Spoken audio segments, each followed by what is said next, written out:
انتظار حسین کی کتاب دلی تھا جس کا نام۔ 11 مئی کے بعد جہاں آباد کا تو اب نقشہ ہی اور تھا، بس یک بیک ایک ہوا چلی اور نگر کا رنگ اور سے اور ہو گیا۔ امی جمی کے دن گئے، سکون و عافیت اب کہاں، نہ چاندنی چوک میں وہ رونقیں، نہ چوک جامع مسجد میں وہ جم گھٹے۔ مشاعرے موقوف، داستان گوئی کی محفل معطل۔ کیسی شاعری اور کہاں کی داستان گوئی، وہ تو ساری بساط ہی جیسے الٹ گئی ہو۔ نہ قلعہ وہ قلعہ رہا، نہ کوچے وہ کوچے رہے کہ انہیں اوراق مصور کہیں۔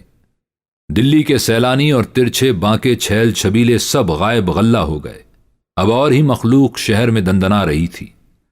پہلے پوربی سپاہیوں نے ہلہ بولا، پھر بریلی سے جنرل بخت خاں آندھی دھاندھی چلا اور دلی میں آ کر ڈیرہ ڈالا۔ پھر انگریزی رسالے مارا مار کرتے آئے اور شہر کے باہر پہاڑی پہ مورچہ جما لیا۔ لیجئے، دونوں طرف سے توپیں چلنے لگیں۔ مگر بہادر شاہ ظفر کیا کر رہے تھے؟ آگے تو انگریزوں نے انہیں بے دست و پا کر رکھا تھا۔ مغلیہ سلطنت کی ساری چمک دمک غائب، بس ان کی صورت ایک شمع ٹمٹما رہی تھی۔ مگر اب تو باغیوں نے انگریزوں کو مار مار کے باہر نکال دیا تھا اور بادشاہ سے گزارش کر رہے تھے کہ سچ مچ کے شہنشاہ ہند بنو اور بغاوت کی قیادت قبول کرو۔ باغیوں کو ایک قائد کی تلاش تھی، اور صرف میرٹھ کے باغیوں کو نہیں، بلکہ ان سب کو جو ہندوستان بھر میں جا بجا سر اٹھا رہے تھے۔ اور سب کی نگاہیں ہر پھر کر دلی کی طرف اٹھیں اور بہادر شاہ ظفر پر مرکوز ہو گئیں۔ مغل بادشاہ کی جو حیثیت بھی رہ گئی ہو، بہرحال مرکزی حیثیت تو اسے ہی حاصل تھی۔ تو باغیوں کو ایک قائد کی تلاش تھی، اور بہادر شاہ ظفر کو گئی ہوئی مغلیہ عظمت کا خیال رجھا بھی رہا تھا، ڈرا بھی رہا تھا، ایک تذبذب کا عالم تھا۔ پھر اس بادشاہ نے کیا فیصلہ کیا؟ ہمارے سامنے اس بادشاہ کی دو تصویریں ہیں۔ ایک تو وہ تصویر ہے جو اس قیامت کے گزر جانے کے بعد ان تذکرہ نویسوں نے پیش کی ہے جو خود دلی والے تھے اور اب برکات سلطنت انگلیشیا کے قائل تھے۔ دوسری وہ تصویر ہے جو بعد کے ان مورخوں کے یہاں نظر آتی ہے جنہوں نے اس بغاوت کو غدر کہنے سے انکار کیا اور جنگ آزادی کہنے پر اصرار کیا۔ ان کے بیانات سے ایک اور تصویر ابھرتی ہے۔ آزادی کا اعلان کرنے والے نواب اور راجے شہنشاہ ہند حضرت بہادر شاہ کو نظریں بھیج رہے ہیں، اور شہنشاہ موصوف ہنسی خوشی بسط تمکنت و وقار وہ نظریں قبول کر رہے ہیں۔ بخت خاں جب دلی میں وارد ہوتا ہے تو وہ اس کا خیر مقدم کرتے ہیں، اسے ڈھال تلوار سے نوازتے ہیں اور فوج کی کمان اس کے سپرد کرتے ہیں۔ اس وقت دو کتابیں میرے سامنے رکھی ہیں۔ ایک تو ظہیر دہلوی کی داستان غدر۔ ظہیر دہلوی قلعے سے بحیثیت داروغہ ماہی مراتب وابستہ چلے آتے تھے۔ انہوں نے دلی اور قلعے کا احوال باغیوں کی آمد سے سقوط تک جس نظر سے دیکھا اور سمجھا بیان کیا۔ اس بیان میں بادشاہ بہادر شاہ ظفر کا حال کچھ اس طرح کا نظر آتا ہے کہ آسمان سے گرا کھجور میں اٹکا، انگریزوں کے چنگل سے نکلے تو باغیوں کے نرغے میں آ گئے۔ مرتا کیا نہ کرتا، بغاوت کی قیادت کیا کر رہے ہیں، بس یہ سمجھ لو کہ دستے تہے سنگ آمدہ پیمان وفا ہے۔ بخت خاں کندہ ناتراش، شاہی ادب آداب سے ناواقف، مگر بادشاہ سلامت کیا کریں، اسے نوازنے پر مجبور ہیں۔ میرے سامنے ایک دوسری کتاب بھی ہے، کرائے فار فریڈم۔ یہ کتاب 1857 کی جنگ سے متعلق کچھ دستاویزات کا مجموعہ ہے جو سلیم الدین قریشی نے انڈیا آفس میں دستاویزوں کے لگے انبار سے ٹٹول کر برآمد کی ہیں۔ یعنی یہاں قیاس کے گھوڑے نہیں دوڑائے گئے ہیں، بلکہ دستاویزیں پیش کی گئی ہیں۔ کچھ دستاویزیں ایسی بھی ہیں جو بتائیں گی کہ ایسا نہیں تھا کہ دلی والے بے خبری میں پکڑے گئے ہوں۔ اندر ہی اندر کھچڑی اچھے خاصے دنوں سے پک رہی تھی۔ وہ جو جامع مسجد کی دیوار پر ایک اشتہار لگا تھا جس کا ذکر پہلے آ چکا ہے، وہ صرف اسی دیوار پر نہیں لگا تھا، بلکہ دیکھتے دیکھتے دلی کی ہر گلی کوچے میں دیواروں پہ چپکا نظر آنے لگا، اور اس اشتہار کی ذمہ داری ایک شخص نے قبول بھی کر لی۔ اس نے اپنا نام محمد صادق خاں بتایا اور دعویٰ کیا کہ ایرانی سپاہی 900 کی تعداد میں ہندوستان میں داخل ہو چکے ہیں، ان میں سے 500 بھیس بدل کر دلی میں گھوم پھر رہے ہیں۔ اپنے متعلق کہا کہ میں بھی اسی سلسلے میں دلی آیا ہوں۔ اپنی آمد کی تاریخ اس نے 2 مارچ بتائی تھی، یعنی 11 مئی سے 1 مہینہ اور کچھ دن پہلے۔ اور دعویٰ کیا کہ ہندوستان کے گوشے گوشے سے اسے اطلاعات موصول ہوتی ہیں اور وہ یہ ساری اطلاعات لکھ کر شاہ ایران کو بھیجتا ہے۔ صادق الاخبار نے اپنی 19 مارچ 1857 کی اشاعت میں اس اشتہار پر تبصرہ کیا۔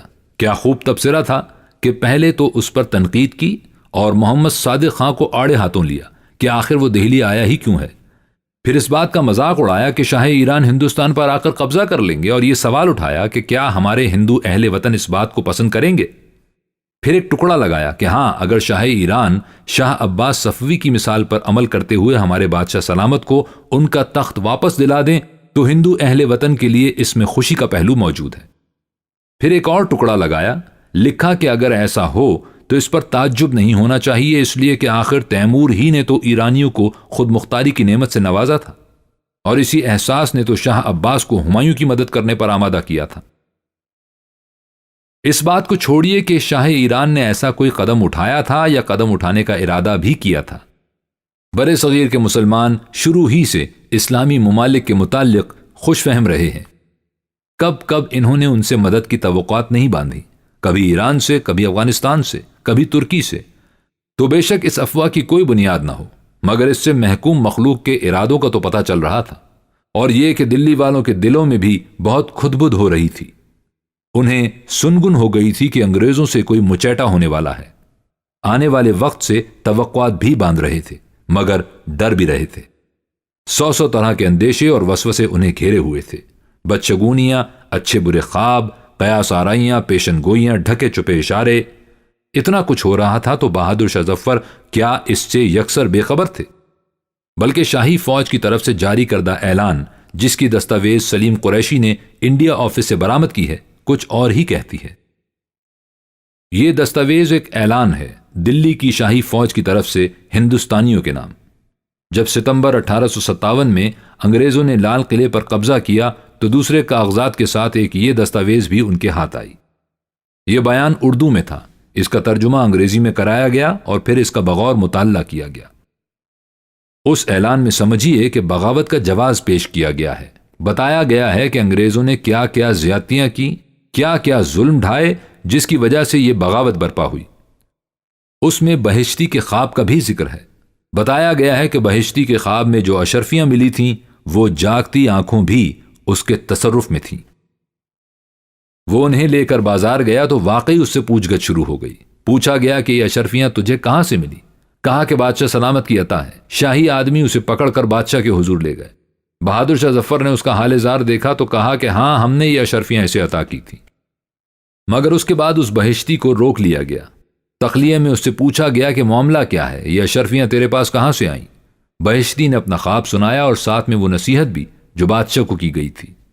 اس پر بادشاہ نے ٹھنڈا سانس بھرا اور کہا کہ میں ضعیف و ناتواں ہوں، قبر میں پاؤں لٹکائے بیٹھا ہوں، مگر یہ فال نیک ہے۔ دیکھیں پردہ غیب سے کیا نمودار ہوتا ہے، اور پردہ غیب سے جو نمودار ہوا وہ آس و یاس کی ملی جلی فضا میں نمودار ہوا۔ بہادر شاہ ظفر کا معاملہ بھی یہی تھا، بہت سی یاس، بیچ بیچ میں تھوڑی آس، ابتدا میں تذبذب، پھر رفتہ رفتہ جیسے امید پیدا ہو چلی ہو، باغیوں کی طاقت پر اعتبار آ گیا ہو، یا پھر سوچا ہو کہ بغاوت کی قیادت کا تاج سر پہ رکھ ہی دیا گیا ہے تو اسے اللہ عزیز کر کے قبول کر لو اور دیکھو کہ پردہ غیب سے کیا نمودار ہوتا ہے۔ تو باسی کڑی میں ابال آیا۔ بادشاہ نے اس بغاوت میں نظم و ضبط پیدا کرنے کی کوشش کی، بیٹوں کے ہاتھ میں فوج کی کمان دی، مرزا مغل کو کمانڈر ان چیف بنایا، مگر مرزا مغل نام ہی کے مغل نکلے۔ اس مغل نے کبھی میدان جنگ دیکھا ہوتا تو پتا ہوتا کہ جنگ کیا ہوتی ہے اور سپہ سالار کو کیا کرنا ہوتا ہے۔ تو جنگی محاذ پر مرزا مغل کوئی نظم و ضبط پیدا نہ کر سکے، مگر بہادر شاہ ظفر نے سول محاذ پر مختلف اقدامات کیے اور حالات میں تھوڑی بہتری پیدا ہوئی۔ ایک سنگین مسئلہ اس وقت پیدا ہوا جب ایک مولوی نے، کہ مولوی محمد سعید کے نام سے جانے جاتے تھے، جہاد کا نعرہ لگایا اور جامع مسجد میں جا کر جہاد کا پرچم نصب کر دیا۔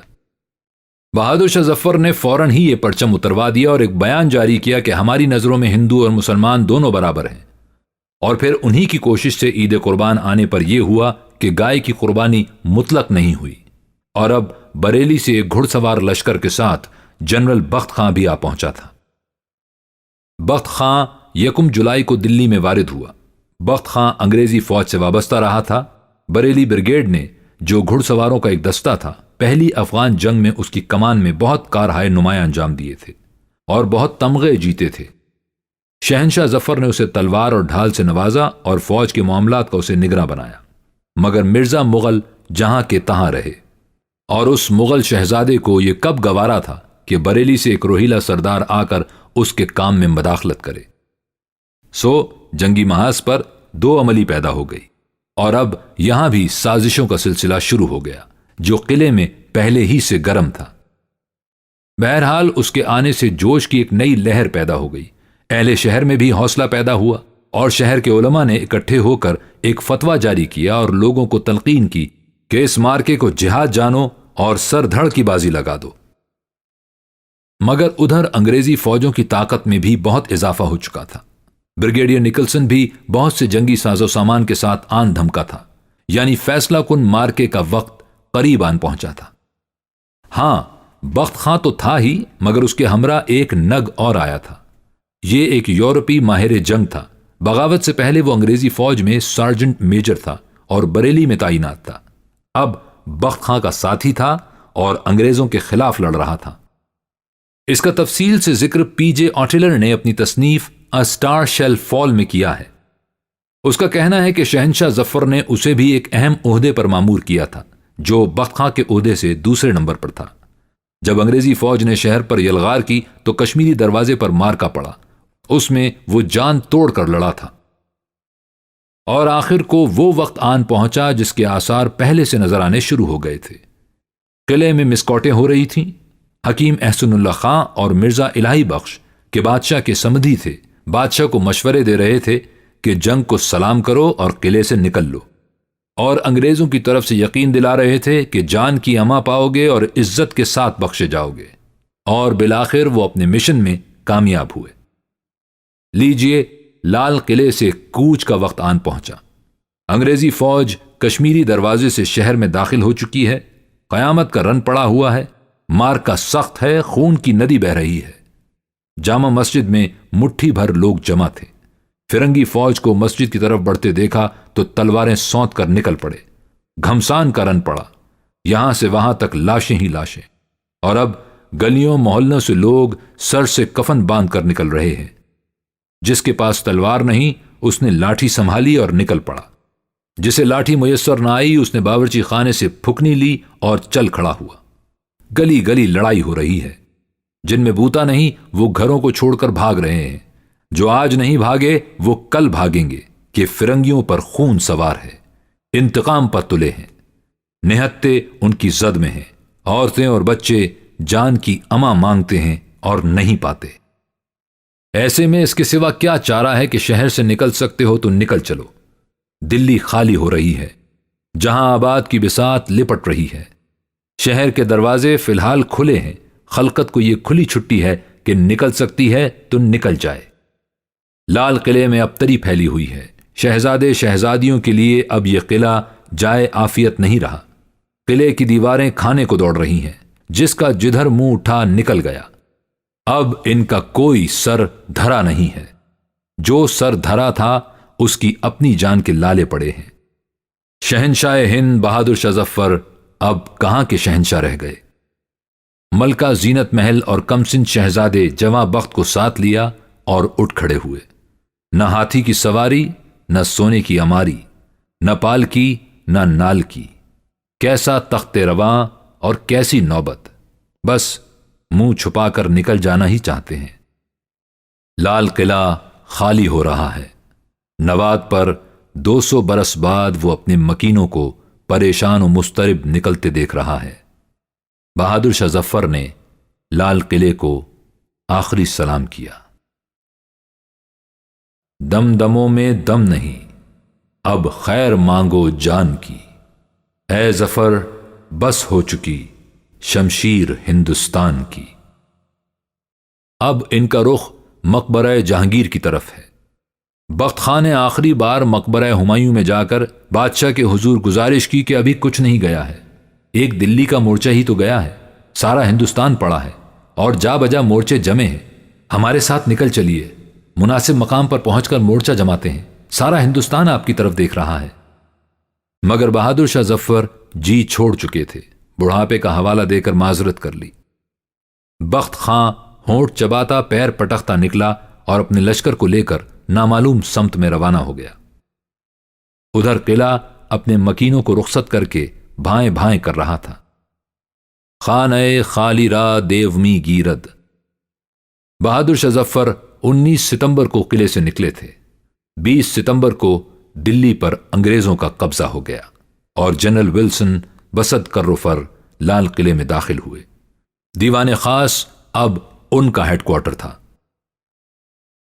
بہادر شاہ ظفر نے مقبرہ ہمایوں کو جائے اما جانا تھا، مگر جائے اما اب دلی میں کہیں نہیں تھی۔ کیپٹن ہڈسن نے جنرل ولسن سے اجازت لی اور مقبرہ ہمایوں کی طرف دوڑ پڑا۔ مولوی رجب علی نے اندر جا کر بہادر شاہ کو اونچ نیچ سمجھائی، فرنگیوں کی طرف سے اطمینان دلایا اور شیشے میں اتار لیا، اور لیجئے بہادر شاہ ظفر نے باہر آ کر اپنے آپ کو ہڈسن کے حوالے کر دیا۔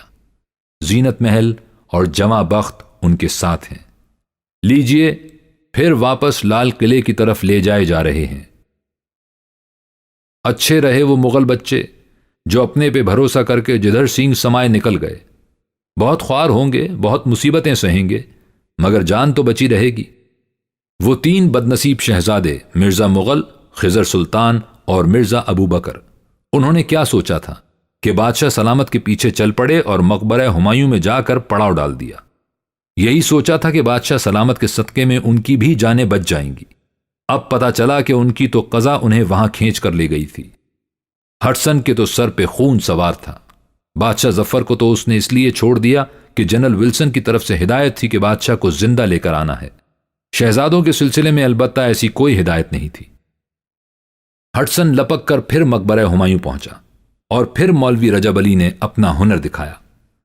اسے بگڑے ہوں کو راہ پہ لانے میں ید طولہ حاصل تھا۔ اس نے شہزادوں کو جانے کیا پٹی پڑھائی اور کون سا شیشہ دکھایا کہ وہ جھٹ پٹ راہ پہ آ گئے۔ سو اندر سے پیغام آیا کہ شہزادے اپنے آپ کو حوالے کرنے پر آمادہ ہیں۔ ہڈسن نے اس پر 10 آدمی اندر بھیجے اور لیجئے تینوں شہزادے رتھ میں بیٹھے چلے آ رہے ہیں، اس حال میں کہ 5 پہرے دار دائیں، 5 پہرے دار بائیں۔ آتے ہی انہوں نے سوال کیا کہ جان کی امان ملے گی؟ ہڈسن نے تڑاک سے جواب دیا، ہرگز نہیں۔ ہڈسن نے پہلے تو اس ہجوم سے جو وہاں جمع تھا ہتھیار رکھوا لیے، پھر شہزادوں کو حکم دیا کہ یہ کپڑے لتے اتارو، پھر رائفل لے کر باری باری تینوں کو گولی ماری، پھر اپنے سپاہیوں سے کہا کہ ان لاشوں کو اٹھا کر شہر لے جاؤ اور جہاں باغیوں نے 49 یورپیوں کو موت کے گھاٹ اتارا تھا وہیں لے جا کر انہیں ڈھیر کر دو۔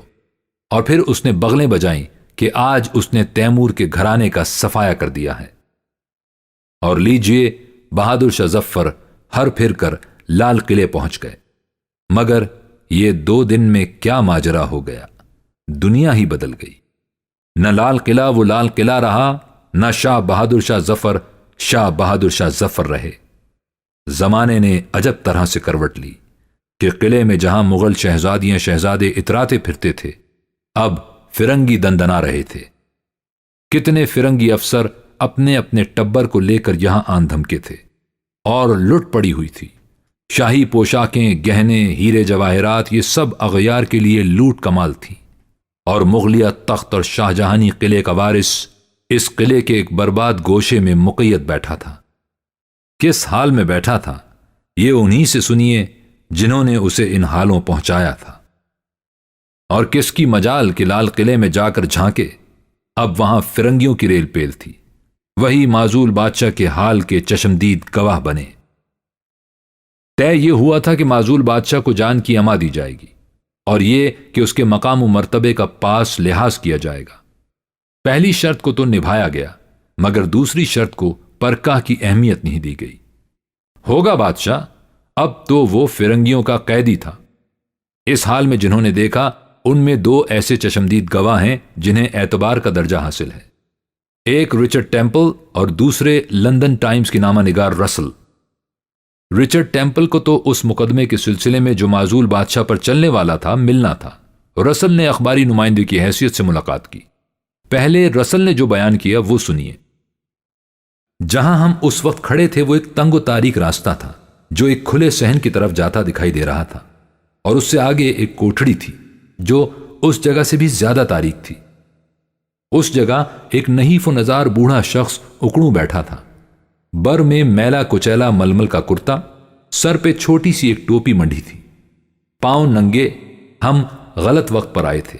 اصل میں معزول بادشاہ بیمار تھا، اسے قے آ رہی تھی۔ قے کرنے کی کوشش میں وہ سامنے رکھے پیتل کے تسلے پر جھک کر بالکل دوہرا ہو گیا تھا۔ دیر بعد متلی رکی، لیکن اب بھی وہ رک رک کر سانس لے رہا تھا۔ جواب وہ ہاتھ کے اشارے سے دے رہا تھا، ساتھ میں کچھ بڑبڑاتا جاتا تھا۔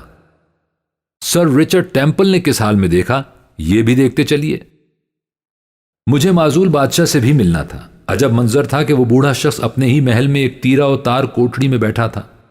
تیکھے نقوش، محرابی بھویں، خمیدہ کمر، رنگ پیلا پھدق، چہرے پر ایک تشنت کی کیفیت، پتلی نازک انگلیوں کے بیچ گردش کرتی ہوئی تسبیح، ساتھ میں کچھ بڑبڑاتا جاتا تھا۔ بے ربط باتیں مل جل کر ایک عجب سی تصویر بنتی تھی کہ دیکھنے والے کو اگر ایشیا کی تاریخ سے تھوڑی بھی واقفیت ہو تو وہ اس سے متاثر ہوئے بغیر نہیں رہ سکتا تھا۔ یہ شخص جو یہاں اس حال میں بیٹھا تھا مغلیہ عظما کی آخری نشانی تھا، ان شہنشاہوں کی اولاد جنہوں نے 200 برس تک دنیا کے دوسرے سب سے بڑی آبادی والے علاقے پر ٹھسے سے حکمرانی کی تھی۔ اور اگرچہ یہ بادشاہ پچھلے شہنشاہوں کی بس پرچھائی کی حیثیت رکھتا تھا، اسے بھی بہت شاہانہ عزت و وقار حاصل تھا، اور اب اسی شخص کی ان منصفوں کی عدالت میں پیشی ہونی تھی جن کے اجداد اس کے اجداد سے لطف و کرم کے متمنی رہا کرتے تھے۔ یہ بادشاہ کا حال تھا، اور اس کے شہر کا حال مت پوچھو۔ دلی میں قیامت مچی ہوئی تھی۔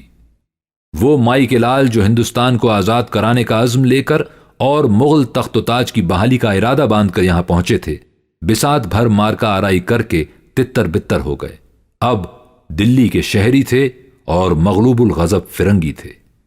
ان کے دلوں میں آتش انتقام بھڑکی ہوئی تھی۔ جن سے انتقام لینا تھا وہ تو انہیں جل دے کر نکل گئے۔ نزلہ برعزو ضعیف شہری مخلوق جو لینے میں نہ دینے میں، وہ اب مولی گاجر کی طرح کٹ رہی تھی۔ باقی غالب کی زبانی سنیے۔ بس کے فعال ما یرید ہے آج، ہر صلح شور انگلستان کا، گھر سے بازار میں نکلتے ہوئے زہرا ہوتا ہے آب انسان کا، چوک جس کو کہیں وہ مقتل ہے، گھر بنا ہے نمونہ زندہ کا، شہر دہلی کا ذرہ ذرہ خاک، تشنہ خون ہے ہر مسلمان کا، کوئی وہاں سے نہ آ سکے یہاں تک، آدمی وہاں نہ جا سکے یہاں کا۔ غالب کے تو خاندان شریفی کی ہمسائیگی آڑے آ گئی۔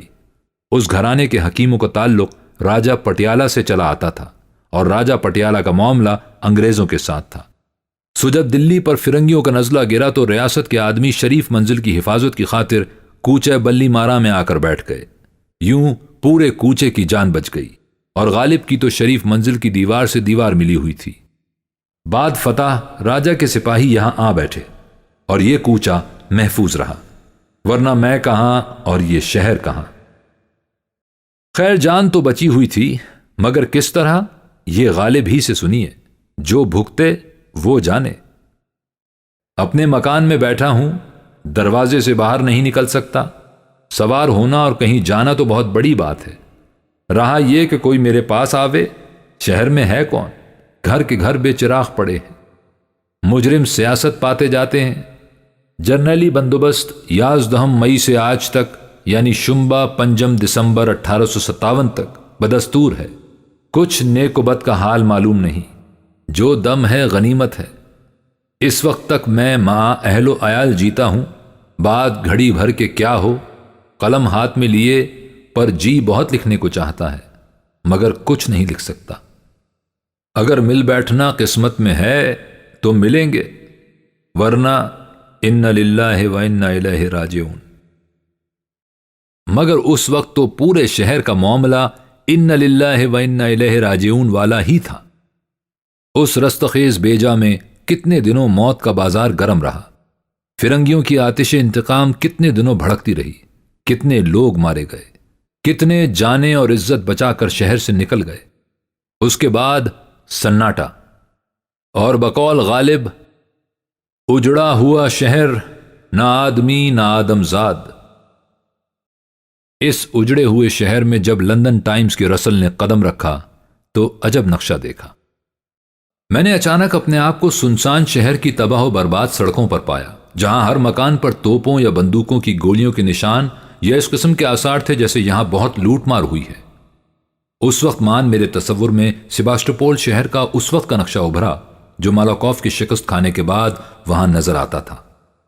جس وقت بلند و بالا فصیل کے سائے تلے ہماری گاڑی دوڑ رہی تھی تو سڑکوں پر بھوکے گدھوں اور ڈھیٹ کووں کے سوا کوئی متنفس نظر نہیں آتا تھا۔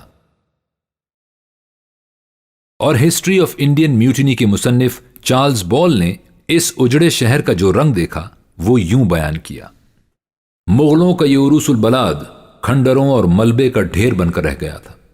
مکانوں میں اور سڑکوں پر ہو کا عالم تھا۔ کوئی شخص یہاں حفاظت پر مامور نظر نہیں آتا تھا۔ اس کے تباہ شدہ دروازوں اور منہدم میناروں پر ویرانی چھائی ہوئی تھی اور بربادی کا نقشہ تھا۔ اور بھنگی دلی کے اندر ہزاروں لوگوں کی لاشوں کو جمع کر کے گڑھوں میں دبا رہے تھے، جنہوں نے مغلیہ تخت کی بحالی کے لیے اپنی جانیں قربان کی تھیں۔ اور اب پورے شہر میں کوئی ایک آدمی ایسا نہیں رہ گیا تھا جو شہر کے فاتحوں کے خلاف چوں بھی کر سکے۔